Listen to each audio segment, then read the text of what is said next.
আসসালামু আলাইকুম, সবাই কেমন আছেন? আলহামদুলিল্লাহ আমি ভালো আছি। এখন হচ্ছে আপনাদের সামনে আসার পিছনে একটা কারণ, সেটা হচ্ছে আজকে একটা ঐতিহাসিক দিন, একটা ঐতিহাসিক ঘটনা ঘটে গেল। যেটা হচ্ছে স্বৈরাচার প্রধানমন্ত্রী শেখ হাসিনার আরকি বিচারের রায় ঘোষণা হয়েছে এবং এই রায়ে হচ্ছে তাকে ফাঁসির দণ্ডাদেশ দেওয়া হয়েছে। যে রায়টা ছিল হচ্ছে সাধারণ জনগণের মনের চাওয়া।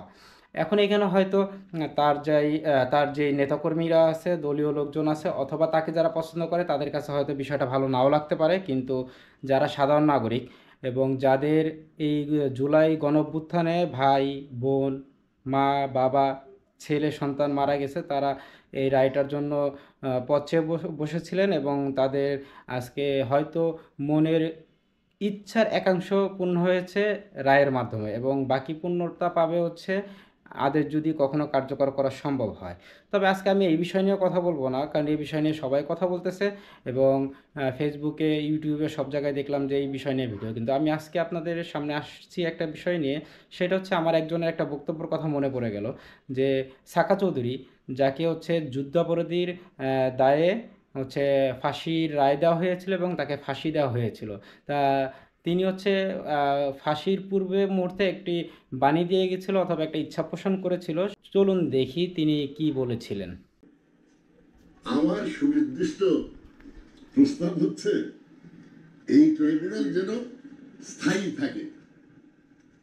এটা যেন এই এই কয়েকটা অপরাধ বিচার করে যেন শেষ না হয়। এরকম স্থায়ী ট্রাইব্যুনাল থাকলে রাজনৈতিক ঋতু পরিবর্তন হলে এটার কার্যক্রম যাতে অব্যাহত থাকে।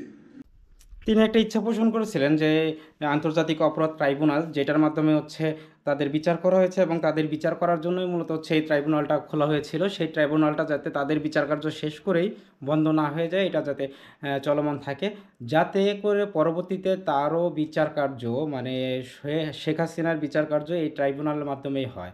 এবং আল্লাহর কি কুদরত বা আল্লাহর কি ইচ্ছা দেখেন, সেই ট্রাইব্যুনালের মাধ্যমেই স্বৈরাচার শেখ হাসিনার আজকে ফাঁসি রায় হলো। যাই হোক, এটা আমি কোনো রাজনৈতিক ব্যক্তিত্ব না বা রাজনীতি করি না, আমি সাধারণ একজন নাগরিক, শুধুমাত্র আমার এটা মনে হলো এবং আপনাদের সাথে এটা শেয়ার করলাম। আল্লাহ হাফেজ।